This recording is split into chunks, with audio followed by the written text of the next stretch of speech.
આજનું ભજન યુવરાજભાઈના આંગણે કે સંતોનો સંગ કરવાથી આપણા શાસ્ત્રોની અંદર, વેદોની અંદર સત્સંગનો ખૂબ મહિમા ગાયો છે. કેમ કે સત્સંગ વિના મન સમજે નહીં. ગમે તેટલું આપણે કરીએ પણ સત્સંગ વિના મન સમજે. અને સંગત તમે કોઈ કરજો એવા સંતની દેખાડે તમને ગુરુજીનો દ્વાર. કેમ કે સંતોએ સંગત ઉપર ખૂબ ભાર મૂક્યો છે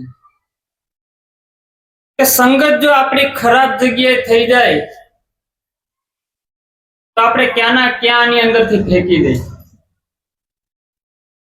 એટલે કીધું માં ગંગા સત્ય સંગત કરજો તમે એવા નરની જે ભજનમાં હોય ભરપૂર. કેમ કે ભજનનો મહિમા ગાયો ત્યારે જેના જેના જીવનની અંદર સંતની પ્રાગટ્ય થયું છે એના જીવનની અંદર પરિવર્તન આવ્યું. આપણે નારદને અને વાલ્મીકીની ઘણી વાર આપણે વાત સાંભળી છે કે ભાઈ નારદના સંગ થવાથી વાલિયા લૂંટારાની અંદરથી વાલ્મીકી ઋષિ થઈ ગયા. તો જીવન એનું કેવું હતું એ બધાને ખ્યાલ છે. કેમ કે જીવનની અંદર જ્યારે કોઈ પણ સંત મળે એટલે આની સાચી દિશા બતાડે. કેમ કે સંતોના સંગની અંદર રહેવાથી આની અંદર આદિ વ્યાધિ અને ઉપાધિ આની અંદર ઠંડા પડતા થાય. કેવા થાય? જ્યાં બધા જોર કરે ને આ બધા જોર પણ ત્યાં હાલે ત્યારે પોતાની ભીતર ગતિ કરે. કેમ કે સંતો ક્યાં લઈ જાય? પોતાની ભીતર લઈ જાય.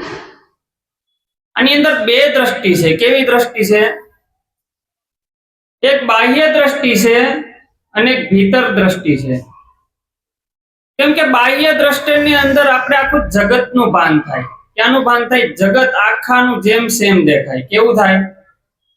પણ સદગુરુ હોય તો આને ભીતરનો દ્વાર દેખાડે કે ભાઈ તું જોઈ લે આની અંદર તું છે કોણ અને તું ક્યાંથી આવ્યો, કેમ ધરી તે આ ગુપ્ત કાયા, આ ગુપ્ત ભેદથી હતો અજાણ, મને મારા સદગુરુએ સમજાયો.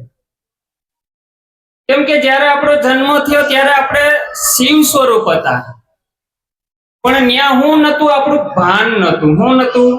આપણી જાગૃતિ નથી.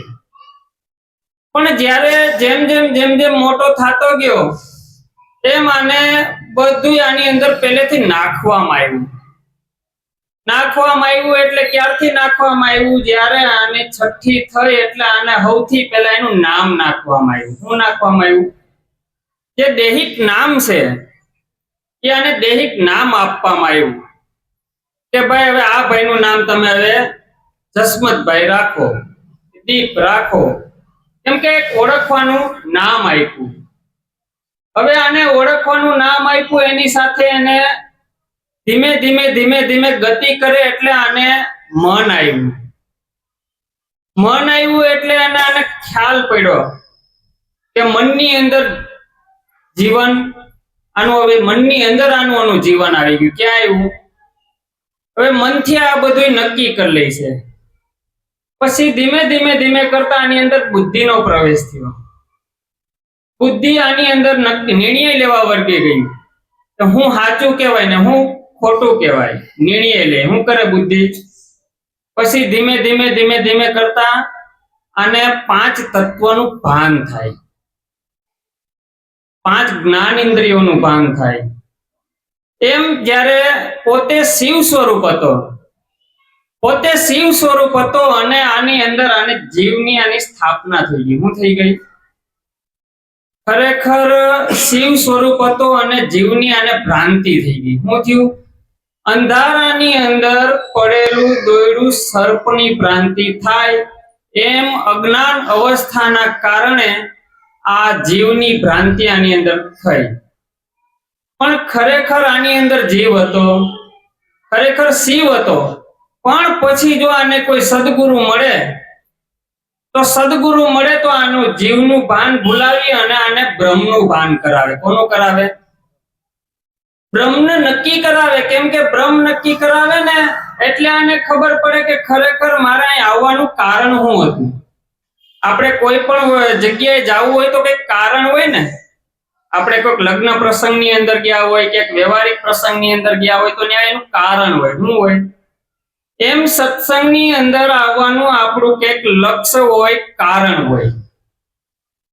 સત્સંગની અંદર આવવાથી અહીંયા આપણી મનની અંદર શાંતિ આવે, આપણા બુદ્ધિની અંદર જે નિર્ણયો કરે છે એ બધા શાંત થાય. શું થાય? અને આને ખ્યાલ પડે કે આની અંદરથી નીકળાય છે. કેમ કે સંતોના સંગ માત્રથી, સંતોના શબ્દના સંગ માત્રથી, એની હાજરી માત્રથી આની આદિ વ્યાધિ અને ઉપાધિના તાપ ભરે. હવે એકવાર નારદ અને ભગવાનનો સંવાદ થયો. એટલે ભગવાને પૂછ્યું, નારદે ભગવાનને પૂછ્યું કે સંત દર્શનનો મહિમા શું? તો કે એક કામ કરો નારદ, એક ધરતી ઉપર એક છાણ પડ્યું છે અને એની અંદર એક તાજું કીડાનું બચ્ચું જન્મેલ છે. તમે એને જઈને પૂછો કે સંત દર્શનનો મહિમા શું? એટલે નારદજી આવ્યા ધરતી ઉપર અને છાણ ઉચકી અને ઓલા કીડાને પૂછ્યું ને કે ભાઈ સંત દર્શનનો મહિમા શું? અને તડફડી અને પોતાના પ્રાણ ત્યાગી દીધા. પાછા ભગવાન પાસે ગયા કે ભગવાન મેં ત્યાં જઈને પૂછ્યું કે ભાઈ સંત દર્શનનો મહિમા હું, તો એના પ્રાણ ત્યજી દીધા. તો કે હજી તમે એક કામ કરો, ધરતી ઉપર એક ઝાડ ઉપર એક બખોલમાં તાજું પોપટનું બચ્ચું જન્મેલું છે, તમે એને જઈને પૂછો. અને નારદ ક્યાં આવ્યા? પાછા ધરતી ઉપર આવી અને બખોલની અંદર પોપટના બચ્ચાને પૂછ્યું કે સંત દર્શનનો મહિમા શું? જેવું પૂછ્યું એટલે તડફડીને પોતાના પ્રાણ ત્યાગી દીધા. અને નારદ પાછા ભગવાન પાસે ગયા કે આ ભગવાન આમ કેમ થાય છે? તો કે તમે એક કામ કરો કે ગામની અંદર એક તાજું ગાયનું વાછરડું જન્મ્યું છે, તમે એને જઈને પૂછો. કે વાંધો નહીં. અને આવ્યા ધરતી ઉપર અને વાછડાને જઈને પૂછ્યું કે સંત દર્શનનો મહિમા શું? અને જેવું પૂછ્યું ને એવો વાછડાએ તડફડીને પ્રાણ ત્યાગી દીધા. નારદ ને મગજ હટ્યો કે હવે મારે કઈ જાણવું. તો કે ભાઈ આ તમે એટલા મને ફેરવો છો કે ખાચું કયો નહીં. તો કે છેલ્લી એક આપણે ટ્રાય કરી લઈએ કે રાજાની ઘેરે ઘણા વર્ષો પછી એક બાળકનો જન્મ થયો. નારદ કે ભાઈ મારે કઈ કરવું? આ તો બધા કોઈ પશુ યોનીમાં હતા, કોઈ પક્ષી યોનીમાં હતા, કોઈ કીડા યોનીમાં હતા, પણ આ તો માણસ છે, આનું કઈ નક્કી હોય? એમાંય પાછા કે રાજા તમે કે માપમાં આલો તો બરોબર છે. તો કે તું મારી ઉપર ભરોસો રાખીને એકવાર તો જા. જો હું કીધું મારી ઉપર તું એકવાર ભરોસો રાખીને જા. અને ગયા. એટલે નારદ બીજા રૂપ લઈને આવ્યા અને એમ કહેવાતું કે ભાઈ રાજાને કીધું કે મારે તમારા દીકરાના જોશ જોવા છે, તમે મને એને એકાંતમાં મળવાનો સમય આપો. એટલે જેવા રાજાએ એકાંતમાં સમય આપ્યો ને એટલે નારદજી પેલા હાથ જોડી ગયા કે તમે પેલા હું તમને કઈ પણ પૂછું ને તો તમે પ્રાણ ત્યાગી દેતા નહીં. તો કે કાંઈ વાંધો નહીં કે ભાઈ સંત દર્શનનો મહિમા શું? અને ઓલું બાળક છે ને ખડખડાટ દાંત કાઢ્યું. શું કર્યું? કે નારદ હજી તમે નો સમજાય? કે નહીં. તો કે બહુ કરી તમે. કે તમારો સંગ થવાથી પહેલા હું કીડા યોનીમાં હતો. ક્યાં હતો? જો સંત દર્શનનો મહિમા શું છે? આપને એમ લાગે કે સામાન્ય છે? સામાન્ય ન હોય ભાઈ.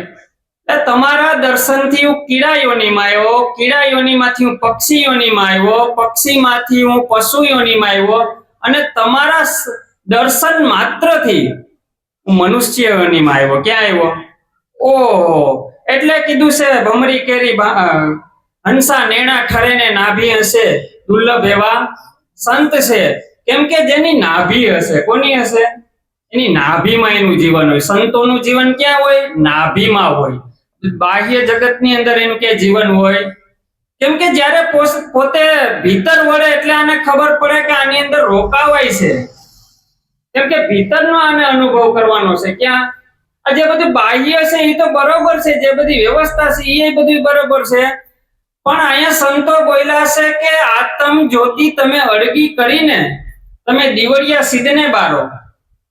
કેમ કે અંતર જ્યોતિ કેવી છે? આત્મ જ્યોતિ તમે અડગી કરીને તમે દીવડિયા સિદ્ધને બાળો. કેમ કે અંતર ધૂન લાગી. કેવી? આત્મ પોતાને ભૂલી અને બધું આ કામ કરે છે. કેવું કરે? પોતાને ભૂલી ગયો છે અને બીજાને મહત્વ આપી દીધું છે.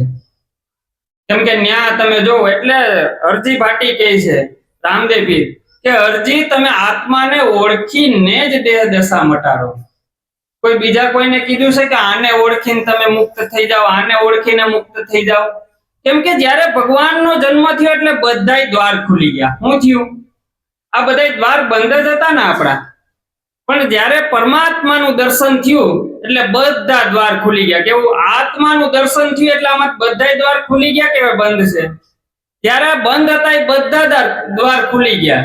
કેમ કે આ બધા દ્વાર ખુલ્યા ને એનું પ્રમાણ શું કહેવાય ખબર? ત્યાં કોઈ વસ્તુ બીજું દેખાય. જ્યારે બીજું દેખાય છે ત્યારે આપણે એમ સમજવાનું કે દેહિક દ્રષ્ટિમાં હતો. ક્યાં હતો? પણ એ સદગુરુએ આત્મ દ્રષ્ટિ આપી એટલે કીધું આત્મ તત્વ ચિહ્નોની ત્યાં સુધી સર્વે સાધના જૂઠી. તો સર્વે સાધના જૂઠી કીધી છે. શું કીધું છે? શું થયું? હોમ હવન કરે. શું થયું? દાન દીધે. શું થયું? ભસ્મ લેપન કરે. શું કર્યું? જટા વધારે. આ બધા પ્રપંચ છે પેટ ભરવાને થકી. ભણે નરસૈયો રત્ન ચિંતામણિયા દેહ ખોલ્યો. જો માવઠાની વૃષ્ટિ ઉઠી. જેમ માવઠાની વૃષ્ટિ ઉઠે ને એમ આખું જીવન આની અંદર હોઈ જાય છે. કેમ કે આપણે એમ લાગે છે કે હજી આપણે ઘણું જીવવાનું છે, પણ સંતોએ નક્કી કરીને કહે છે કે 21,600 હાલે. કેટલા હાલે? એને બધા ક્યાં જાય છે? જો ધ્યાન એનો આપણે એની અંદર દ્રષ્ટિ નહીં હોય તો બધા કાળના મુખની અંદર જાય. ક્યાં જાય? બધા કાળના મુખની અંદર જાય. જેને આની અંદરથી સ્વયં પોતાને બ્રહ્મને નક્કી કરી અને શ્વાસ લીધો છે એ જ પોતાના કામના છે. કેમ કે જ્યાં બેઠો હોય ને પોતે આની અંદર હાજરીમાં બેહે. કેવો બેહે? પોતાની અંદર દ્રષ્ટિ અંતર્મુખ કરીને બેઠો હોય. જ્યાં જ્યાં નજર નાખે ને એટલે એને શું દેખાય? ઘાટ દેખાય. શું દેખાય? ઘાટ દેખાય એટલે એને એનું રૂપ દેખાય. રૂપ દેખાય એટલે નામ દેખાય. પણ આ સદગુરુએ કેવી દ્રષ્ટિ આપી? આર પાર દ્રષ્ટિ આપી. અને જેમ સેમ જગતની અંદર બ્રહ્મનું દર્શન થાય. આપણે આ બધા એને આરોપ લાગ્યા છે ને, આ આરોપ ત્યાં રોકાઈ જાય. શું થાય? રોકાઈ જાય. આરોપ જ્યાં જ્યાં લાગે છે ત્યાં રોકાઈ જાય. જ્યારે આ દ્રષ્ટિ અંતર્મુખ થાય એટલે આને બધું ભીતરનું દર્શન થાય. કેમ કે આની અંદર કેવું થાય છે? ત્યારે સદગુરુ નો બોધ પલે પલ જીવનની અંદર આને જીવનમાં ઉતારવાનો છે. બોધને આપણું જીવનમય થઈ જવું જોઈએ. કેવું થાય? બોધ એક ક્ષણ પોતાથી અળગો ન કરે. કેમ કે બોધ એવી વસ્તુ છે કે આખું મહાજીવન પડ્યું છે. પોતે બેઠો એટલે વિચાર કરે કે હું નાના મોટાના ઘાટમાં તો નથી ને. આપણે આખો દિવસ નાના મોટાના ઘાટમાં કેટલી વાર આવી જાય છે? આપણે ઉચ્ચ નીચે દેખાય ને એટલે સંતો બોલ્યા નાથ તમે તુલસીને પાંદડે તોડાણા. ક્યાં? ભગવાનનું કામ કરે છે અને આપણે આપણું કામ કરીએ છીએ. કોણ નાનું મોટું છે? બે હરખા છે? તો બધું હરખું કરાવતા અને 5 તત્વની પણ ઓળખાણ કરાવી, 3 ગુણની ઓળખાણ કરાવી. બરોબર? આને ત્રિકુટી શું કહેવાય એનો આને ખ્યાલ કરાવ્યો, અને નામ કોને કહેવાય ને એનો પણ આને ખ્યાલ કરાવ્યો. કેમ કે જયારે દેહિક નામ બાદ થાય ને એટલે વિદેહી નામ પ્રગટ કરાયું. જેને કોઈ દેહ નથી. કેમ કે દેહની અંદર આવે ત્યારે આપણે દેહમાં આવું. કેમ કે જયારે અઘાટના નામની અંદર સુરતા જાય ને કાંઈ ન હોય, કેવળ પોતે.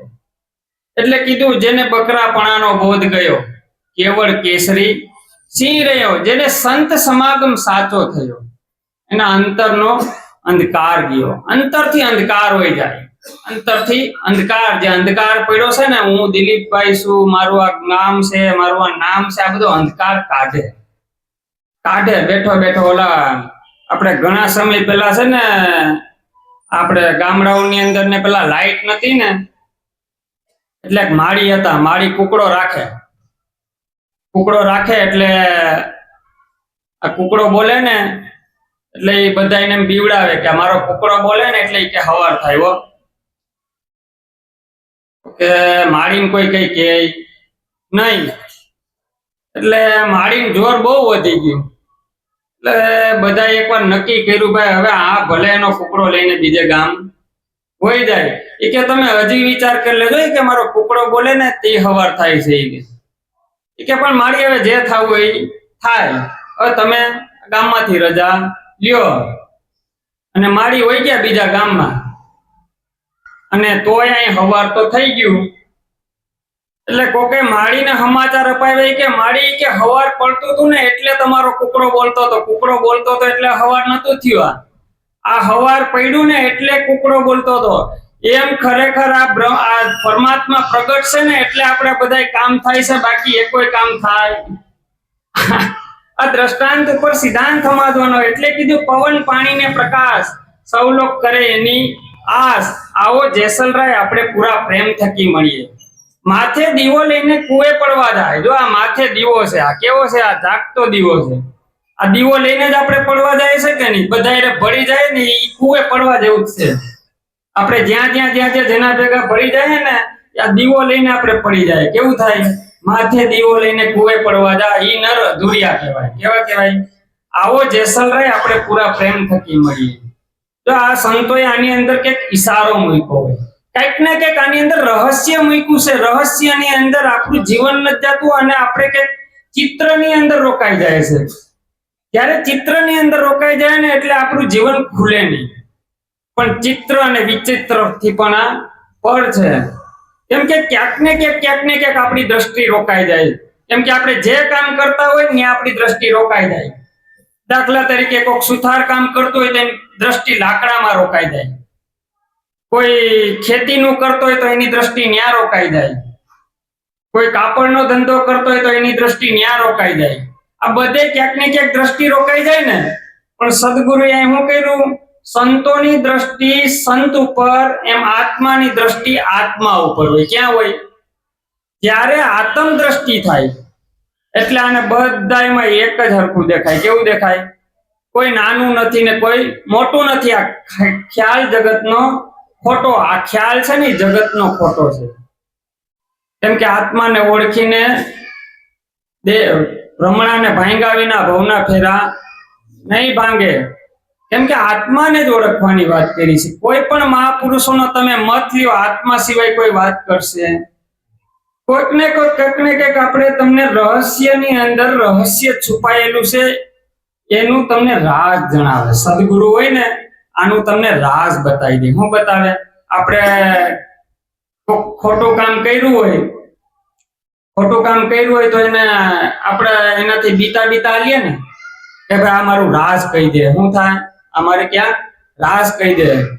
પણ આ રાજ તણું મહારાજ મારા શિર પર ગાજતો રહી છે. આ રાજનું પણ રાજ છે. ત્યારે અને ખબર પડે કે આ વ્યાપકમાં દ્રષ્ટિ કઈ રીતે છે.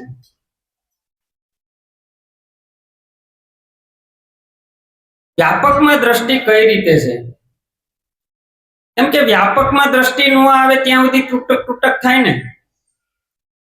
કેમ કે આ પ્રકાશની અંદર તમારે કોઈ પણ કાર્ય કરવું હોય તો તમને પ્રકાશ ના પાડે ખરા?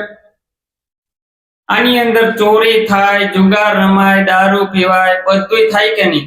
પણ પ્રકાશ કઈ ના પાડે. એમ આ આત્માના મહાસાગરની અંદર આ બધાય કામ થાય પણ કોઈને ના પાડે. આમાં જેવું જેને જોઈએ એવું મળી જાય. કેમ કે જેવું તમારી જેવી અંતરની ઈચ્છા છે, જેવું તમારું અંતરનું માંગ છે એવું તમને મળી જાય. કેમ કે પોતે આની અંદર ખ્યાલ પડે કે આ બધું છે તો ખરા, પણ ક્યાં સુધીનું છે આ બધું? જે ધન છે, મિલકત છે, પણ એ 50-25 વર્ષ સુધી જ ને. પણ સદગુરુએ આત્મધન આપ્યું. કેવું આપ્યું? એટલે કીધું ગુરુ છે લગ્ની કઠિન મેરે ભાઈ, ભલે જુગ પરલે થઈ જાય. કેમ કે જુગ આવા અનંત હોય જાય, પણ આ ગુરુથી લગ્ન થાય નહીં. કેમ કે જો સદગુરુને સેવતા આવડી જાય, પેલા તો ઘાટની અંદર આપણે આને સેવવા પડે. સદગુરુનો ઘાટ હોય ને, એની અંદર પર પ્રેમપૂર્ણ દ્રષ્ટિ રાખવી પડે. પ્રેમપૂર્ણ દ્રષ્ટિ થતા થતા એની અંતરથી આપણે અંતર ચક્ષુ ખુલે. કેવા ખુલે? એને નિત્ય એના સંગની અંદર રહેવાય. કોઈ પણ પ્રશ્ન પૂછાય તો એનું સમાધાન થાય. સમાધાન ન થાય ને તો આપણે સમજવાનું ક્યાંય બેહાય. આપણા અંતરનું સમાધાન થાય ન્યા જ આપણે બેહાય. કેમ કે આપણે હીરાના વેપારી છે. કેવા છે? ભાઈ તારે હીરાનો વેપાર છે, છોડી નો જાતો તું બકાલીની બજાર. કેમ કે આની અંદર હીરા ઘા કરાય. આપણે બીજું કોઈ પણ વસ્તુ ઘા કરીએ કે, પણ હીરાનો ઘા કરાય. એટલે નરસિંહ મહેતા બોલ્યા કે વાલા તારી ધૂનમાં અમે ભૂલ્યા, અમે શાન ને ભાન બેય ભૂલી ગયા. હું કહ્યું ત્યારે આની અંદર ધૂન લાગી ને એટલે બેય વસ્તુ ભૂલાઈ ગઈ. આની અંદર અંતર ધૂન લાગે. કેવું થાય? જ્યારે હૂતો હોય ને પોતાની ધૂન સાંભળે, પરમાત્માની ધૂન સાંભળે. પડ્યો એની અંદર ધૂન સાંભળે, અને એનો ક્યાં સમય કપાઈ જાય ને એ ખબર હોય નહીં. એટલે કીધું છે જ્ઞાનીનો સમય બહુ કિંમતી છે, ત્યાં વેડફાય નહીં. કેમ કે સમયની પણ મર્યાદા હોય. સમયનું ક્યારેય પણ અપમાન કરાય. કેમ કે સમયથી મોટો પાછો કોઈ ગુરુ પણ નથી. જે સમય જે શીખવાડી જાય એ બીજું કોઈ શીખવાડે હિત થાય છે ને. આપણે કોઈ નથી કહેતા કે ભાઈ આનો સમય છે અત્યારે શું છે. એમ સદગુરુના દેશની અંદર જાય ને ત્યારે આપણો સમય પાકી ગયો. કેવો થયો? એ સમયને સાધી લેવાનો હોય. કેમ કે આની અંદર ગાડું હાયલું જ જાય છે. કેવું જાય? ગાડું હાયલું જ જાય છે, પણ ગાડાનો અંત આવી જાય ને એટલે આનો બધાય પૈડા પડી જાય ને એટલે પછી આ નહીં બોલી શકે, નહીં હાલી શકે, કાંઈ વસ્તુ નહીં થાય. પણ આની અંદર ગાડું હાલતું થયું છે ને, તો ગાડાની અંદર બેસી જવાય. ધીમે ધીમે જયારે સમય આવશે ને એટલે પુગાડી દે. નથી સમજાતું, કઈ નથી મને આવડતું, એ કોઈ પ્રશ્ન જ નહીં. આપણો એક જ લક્ષ્ય હોવો જોઈએ કે મારે નિસ્વાર્થ ભાવે સત્સંગની અંદર જવું. એ જ આપણું લક્ષ્ય. એનાથી બીજું કોઈ મોટું લક્ષ્ય હોય? કેમ કે આની અંદર શું થયું? લક્ષ્ય મળી ગયા હોય જેને લગાર. સ્વયંવર સદગુરુના દેશની અંદર થાય. આવો સદગુરુનો મહિમા છે. આટલું કઈ મારી વાણીને વિરામ આપું છું. સદગુરુ મહારાજ